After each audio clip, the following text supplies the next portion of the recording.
The Wall Street Journal this week published an article declaring Bitcoin's value to be probably zero. Last week, finance and tech outlets discussed JP Morgan CEO Jamie Dimon's assertion that Bitcoin was a fraud. If you're keeping score, these are two big names in the financial world declaring the world's most popular cryptocurrency worthless. Is it? Spoiler alert, it's not. Bitcoin has seen some choppy seas of late. Fluctuations related to China's market-shaking bans on ICOs and the closing of exchanges sent ripples through the community, causing the price of a coin to shudder and drop below $3,000 for the first time in months. Over the last week, its value has rocked back and forth between $3,000 and $4,000. As of writing, it's at $3,616.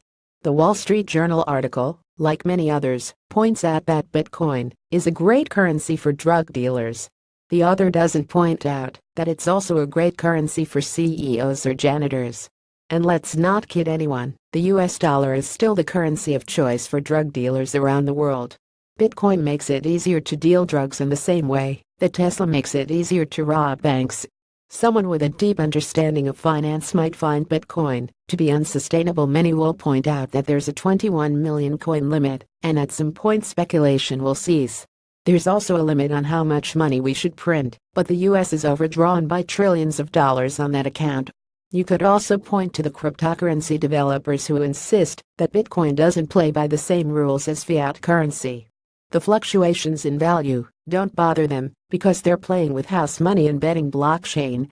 Don't be fooled by sheep in wolves' clothing, though. When JP Morgan CEO declares Bitcoin a fraud, it's important to remember that the company has a blockchain department.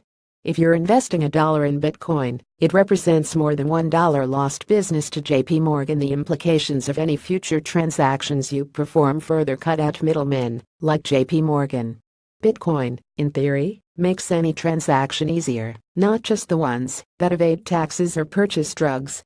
It's easy for banks and traders to whip the average person into a frenzy. Farmers don't know why they need Bitcoin yet, but most decent people are pretty sure they don't want to support dark web drug markets. But why would JP Morgan, or anyone else for that matter, want to convince you that Bitcoin is bad, but blockchain is good? Bitcoin is as good as the blockchain, according to experts.